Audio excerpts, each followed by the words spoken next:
Hey guys, my name is Ozu. Today I want to share you about love. What is love? အချစ်ဆိုတာဘာလဲ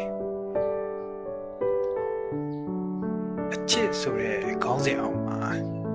definition တွေအများကြီးရှိတယ် right ကျွန်တော်ကဒီအချစ်ကိုပန်းသီးလေးတစ်လုံးနဲ့တင်စားပြီးတော့ဖြစ်ပြသွားမယ်အကယ်၍တင်ဟာပန်းသီးစားခြင်းနေရဆိုပါစို့ဈေးထဲကိုသွားမယ်ပန်းသီးရောင်းတဲ့ဆိုင်ကိုရှာရမယ်